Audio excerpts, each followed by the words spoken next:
Bom, primeiro, bom dia, Renato, bom dia, Adri, bom dia a todos e todas do Fórum. É muito prazeroso estar com vocês aqui. Queria mandar um abraço específico para Niterói, aí, que é a minha terra, de onde eu nasci, né? Vivi na periferia de Niterói até os 40 anos de idade, e dizer do bom gosto de vocês de chamar a Áurea. A Áurea é um nome que é um patrimônio do samba do Rio de Janeiro e do Brasil, viu? A Áurea é um esplendor da cultura carioca. Que bom gosto, que coisa boa saber que vocês vão colocar a Áurea para cantar, né? Isso é E um luxo, né, Freixo? Poder oi? ter uma áurea, é um luxo poder ter uma áurea no Brasil e às vezes as pessoas não aparecem tanto como deveriam, né? Nossa, vocês não têm ideia do que vocês, talvez vocês não tenham nem a dimensão do que vocês estão fazendo, assim, do tamanho, da grandeza. Eu tive com a Áurea agora há pouco tempo, porque a gente fez uma homenagem ao Aldir Blanc, ele estava vivo, né, ainda. É, Nós fizemos uma grande homenagem ao Aldir Blanc na Rua do Ouvidor, com vários sambistas, e a Áurea foi e cantou as músicas do Aldir Blanc na Rua do Ouvidor, e foi um negócio esplendoroso. Assim, foi o momento mais bonito da homenagem ao Aldir Blanc, com a família do Aldir presente. Foi muito bacana. E vocês estão de parabéns. Mas vamos lá.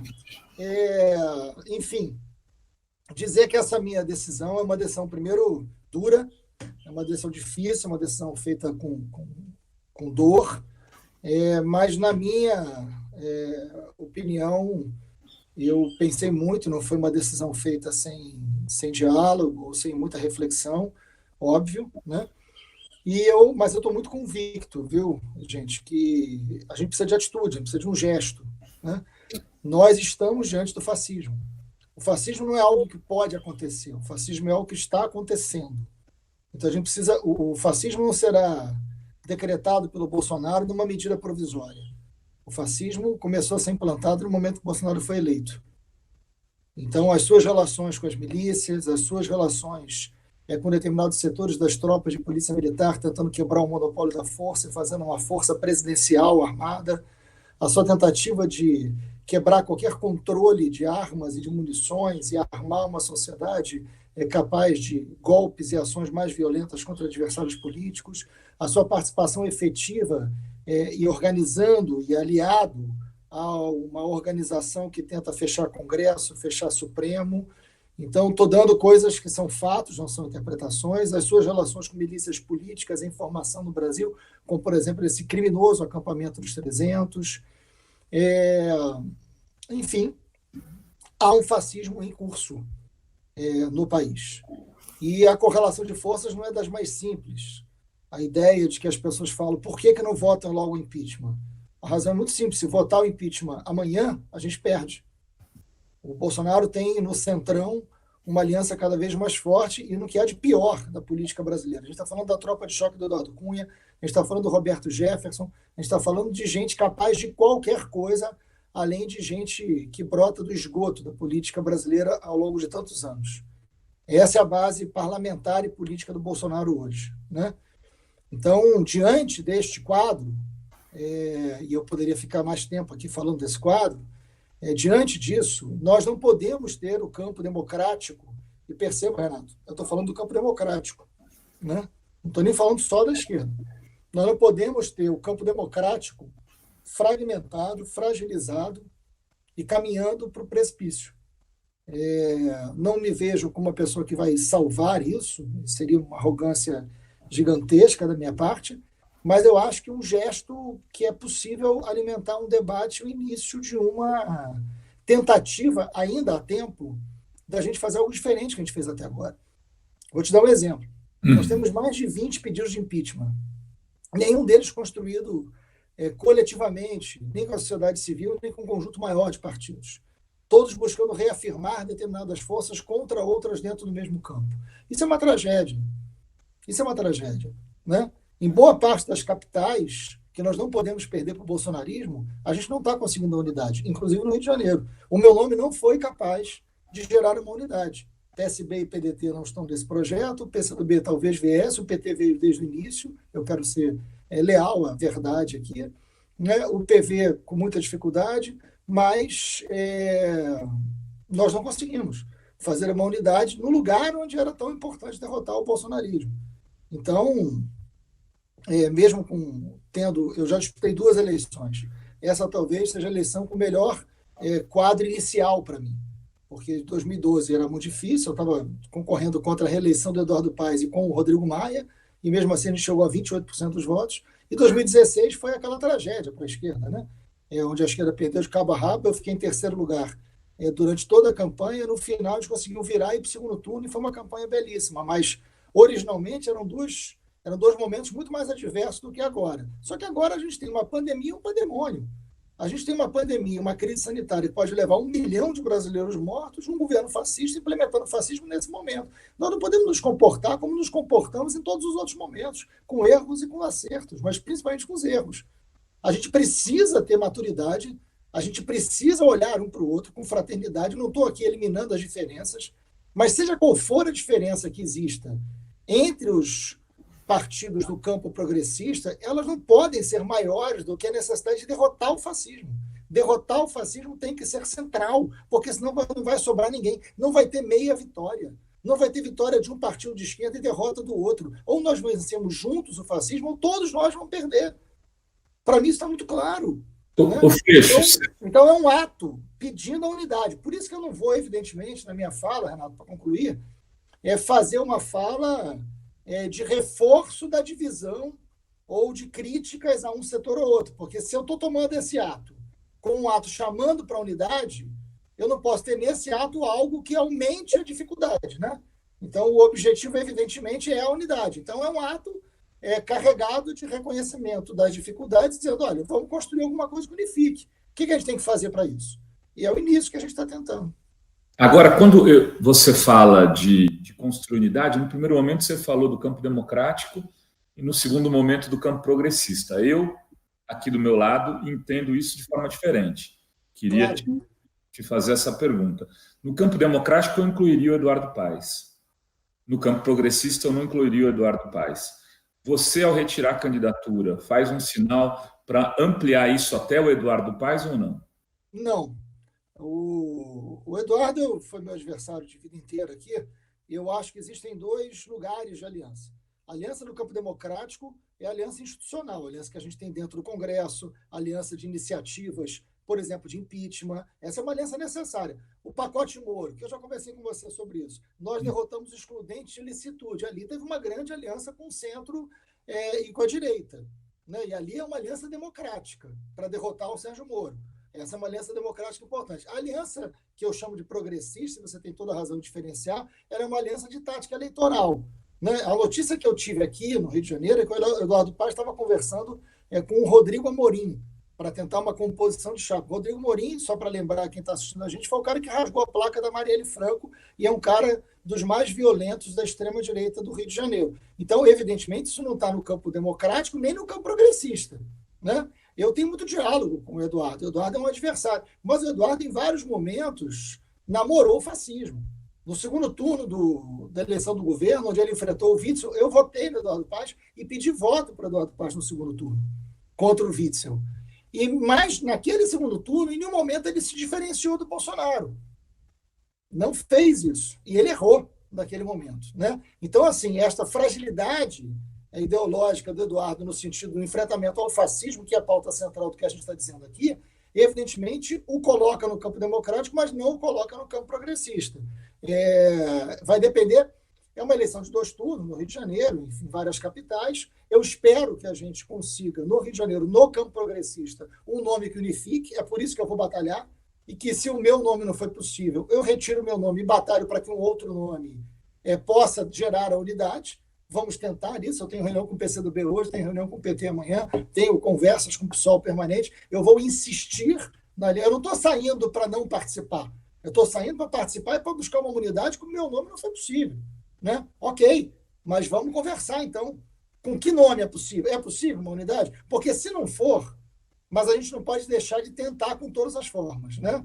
Acabei de receber uma mensagem de Florianópolis. Florianópolis vai ter uma aliança com todo mundo. Ótimo, vamos cair dentro da campanha de Florianópolis. Vamos conseguir ter aliança em Pernambuco? Está difícil. Mas a gente não pode ter o risco no Nordeste de perder uma grande capital ou uma grande cidade para a extrema-direita. Seja qual for a diferença que tenha entre os partidos progressistas, não podemos correr o risco de perder essas cidades do Nordeste para a extrema-direita. Seria assim, o julgamento da história vai ser implacável sobre nós se fizermos isso. Freixo, você teve dois... Eu sei que a Adri tem uma pergunta, mas eu quero antes Depois fazer essa. Teve dois problemas. Eu que estou falando isso, você me corrige se eu estiver errado, mas eu vou falar.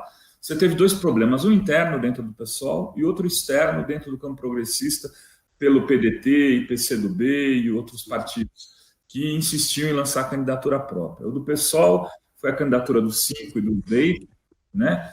E a insistência da turma do PCdoB de lançar o Brizola Neto e do Ciro e do pessoal aí do PDT do Rio de lançar o nome da delegada aí, que agora me foge, delegada Rocha, aí?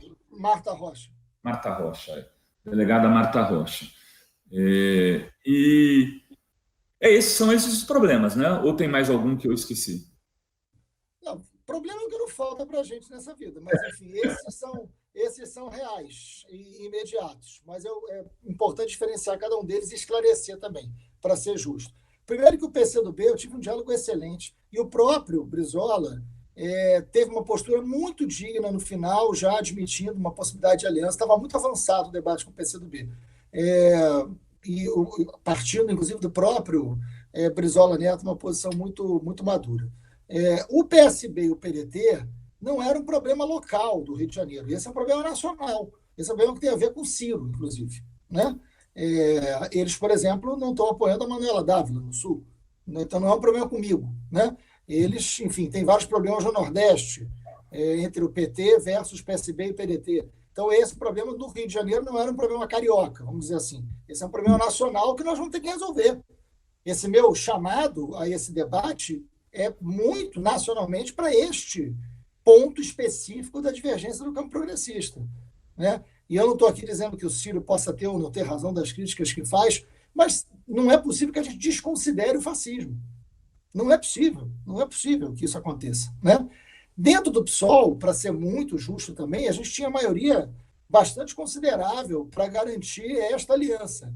Mas, claro, também enfim, às vezes eu pago pela exagerada sinceridade, mas eu prefiro errar por isso.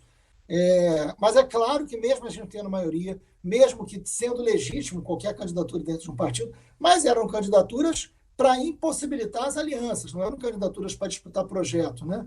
Tanto é que os dois estão dizendo agora que não são mais candidatos. O que eu acho ruim, acho grave. Mas não era algo que atrapalharia a aliança dentro do PSOL. O PSOL tinha uma maioria bastante razoável para aprovar isso. Mas claro que sempre provoca um desgaste, né? Você faz plenárias de ataque, no momento que você tem o fascismo, no momento que você está buscando unidade, está falando de programa, você dentro do seu partido, esse tipo de coisa, claro que dá um desânimo, claro que dá um desgaste, mas não seria isso algo que impediria a aliança para falar assim, amplamente a verdade nesse sentido. Antes de fazer a pergunta aqui, vou dar um giro no nosso chat, tem vários comentários, já tem mais de 1000 pessoas nos acompanhando, tem alguns comentários aqui da galera, o Tomás Cunha diz que Freixo é um dos maiores guerreiros do Brasil, o Luiz Ataíde, o problema da esquerda é a divisão e a falta de comunicação para enfrentar os robôs e fake news. Ulisses Bossolan diz, Freixo conhece bem a milícia, sabe como ela está crescendo e que é necessário se sacrificar para atacar o fascismo. Mas a pergunta que eu queria fazer é... Antes de você fazer a sua pergunta, tem um comentário interessante do Tomás Cunha. Sou Ciro e estou com Freixo até a morte. Olha só. Eu queria perguntar... Até a vida, né, Tomás? Até a vida, por favor. Até a morte. Nós estamos com muita morte no caminho do caminho, né? Mas eu entendi o que o Tomás Cunha quis dizer. Claro. A Márcia Tiburi fez um tweet dizendo que um caminho para a esquerda se unir no Rio seria você, o Freixo, ir para o PT. E ela diz, Freixo dará um salto político para um futuro antifascista. A desunião das esquerdas não fortalece a luta contra o fascismo que destrói o país. É preciso mudar esse estado de coisas. Lembrando que a Márcia Tiburi era do PSOL e foi candidata ao governo do estado do Rio pelo PT. Eu queria perguntar para o Freixo se existe essa possibilidade, o que você acha dessa frase, dessa declaração da Márcia Tiburi? Não, eu adoro a Márcia, uma amiga de longa data, né, do seu companheiro também, meu amigo, até antes do casamento deles, do Rubens, mas eu acho que eu acho qualquer atitude nossa, ou qualquer fala nossa nesse momento não pode ser para ampliar uma divisão. Porque se eu estou dizendo que eu não sou candidato para buscar unidade, eu não posso ter uma atitude ou uma fala que reforce a divisão, porque não faz sentido, né? Assim, eu tô dizendo, olha, eu estou deixando de ser candidato, eu estou abrindo mão de um projeto que eu estava muito envolvido e com prazer, eu gosto dessa disputa, né? Eu acho que tinha uma contribuição a dar. E estou chamando para uma unidade. Qualquer atitude minha que venha a não contribuir com a unidade, qualquer fala minha que venha a não contribuir com a unidade, não é bom nesse momento, entendeu? Então, acho que a ideia de um partido contra o outro, a gente não é bom nesse momento. Acho que agora o que a gente tem que dizer é o seguinte: como é que a gente constrói a unidade, como é que a gente tenta derrotar o fascismo nas cidades, no país? A gente não está numa corrida de 100 metros, a gente está numa maratona. A eleição de 2022 está ameaçada, gente. Pode não ter eleição. Vamos falar a verdade? Quem aqui em sã consciência diz, fique tranquilo, não vai ter golpe, não vai ter estado de sítio? Não pode, ninguém pode dizer isso. Né? Ninguém. Bolsonaro, mas Bolsonaro tem 43% de rejeição, mas tem 30% de bom e ótimo. Verdade. Não é simples. Tem 200 deputados, tem o generalato, tem forças armadas. Então não vamos brincar com isso. A gente precisa ter muita responsabilidade. A gente tem que unificar o campo progressista. A gente tem que unificar mais do que as esquerdas. Porque a esquerda toda no Congresso são 133 votos, Renato. Entendeu, Dri? São 133 deputados em 513. Se somar a esquerda inteira. Ora, não dá. Se a gente não tiver uma capacidade de diálogo mais ampla, o fascismo vai ser cada vez mais forte. Leia o artigo do Mourão no Estadão essa semana. Sim.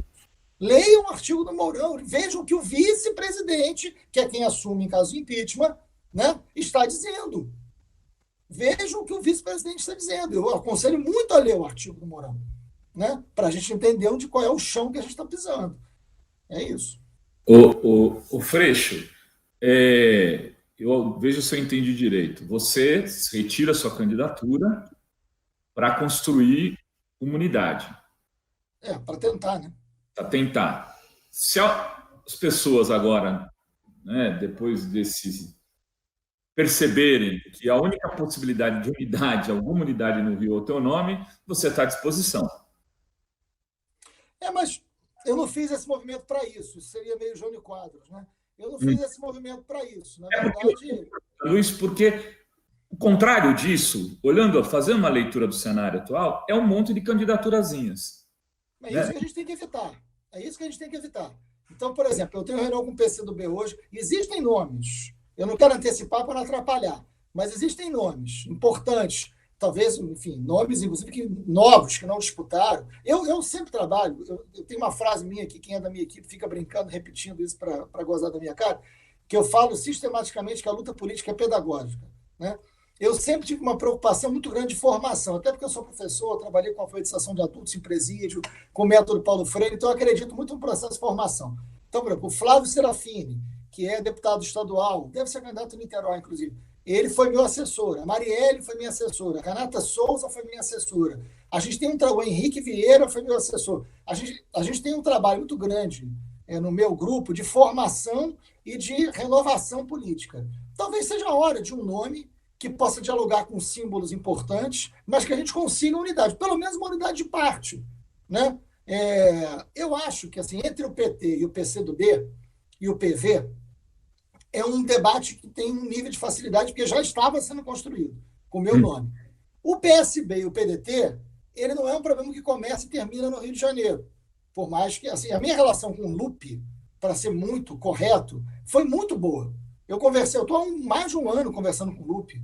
A gente mora perto um do outro no Rio de Janeiro, a gente conversa muito. O Lupe vai sempre a Brasília. A gente toma café da manhã todo mês, às vezes de 15 em 15 dias. A gente conversa muito, né? Não foi possível porque tem a ver com essa questão nacional. O PDT não consegue conversar o mesmo projeto que o PT. E isso a gente vai ter que resolver.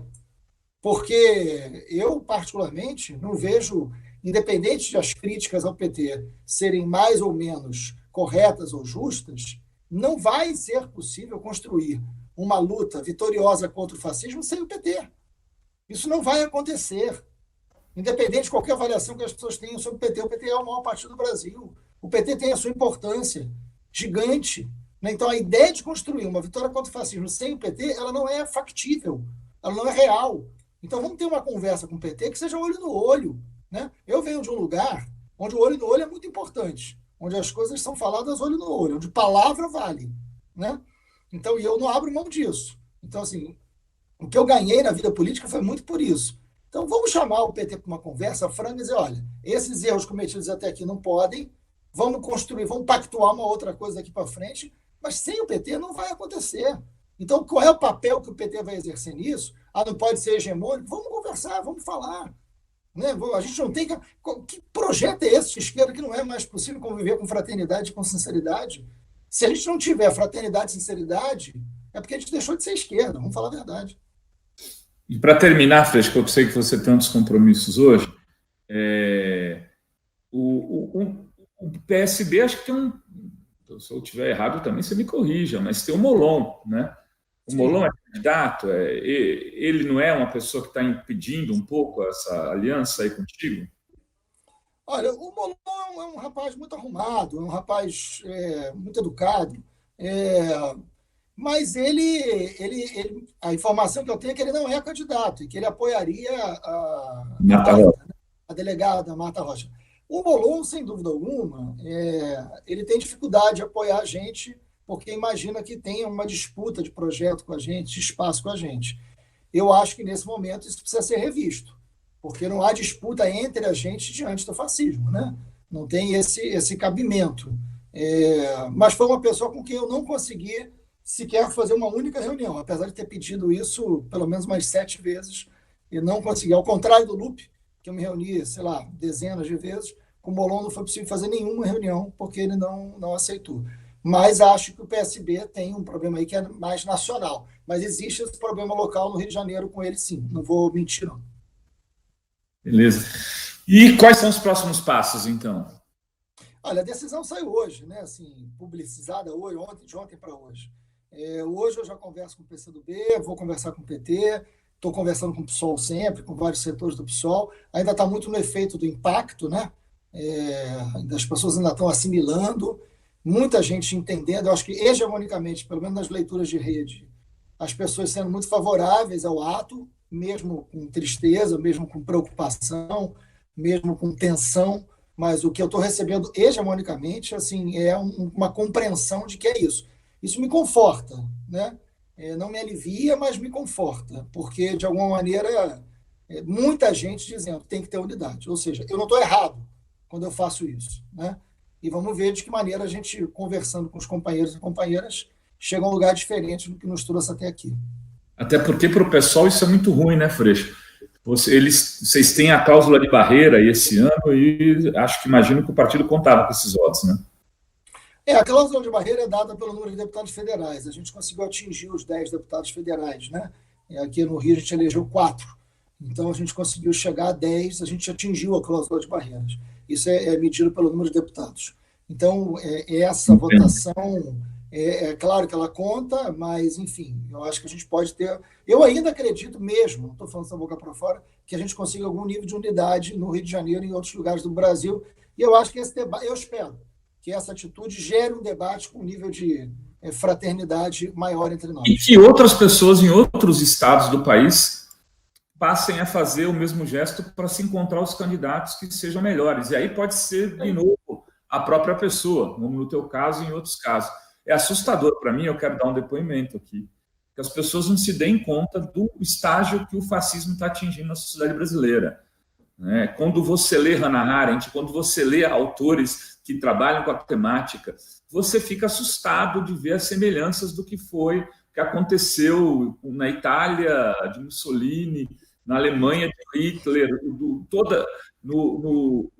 em Franco, na Espanha, enfim, e verificar as estratégias utilizadas, as formas de ocupação de espaço no Estado, enfim, de tudo que vem sendo feito, o uso das Forças Armadas, e a gente está caminhando para uma eleição municipal como se isso tudo pudesse se resolver com cada partido saindo preocupado, inclusive, com a cláusula de barreira. Né? Exatamente. Parece que isso é mais importante para o destino da democracia do país do que a preservação da própria democracia. Enfim. Renato, é como se cada um tivesse varrendo o seu quintal e um tufão vindo para arrastar as casas, né? Exatamente, excelente metáfora. É isso. Né? Cada um varrendo o seu quintal, tirando as folhas, e um tufão vindo e relevando as casas inteiras. Enfim, tomara. Obrigado por... Obrigada, Freixo. Freixo, muito obrigado, boa sorte, boas conversas aí, espero que essas coisas se ajeitem e a gente ainda tenha uma candidatura forte tua aí no Rio de Janeiro. Abraço grande, gente. Abraço. Quem assistiu a gente. Obrigado. Obrigada.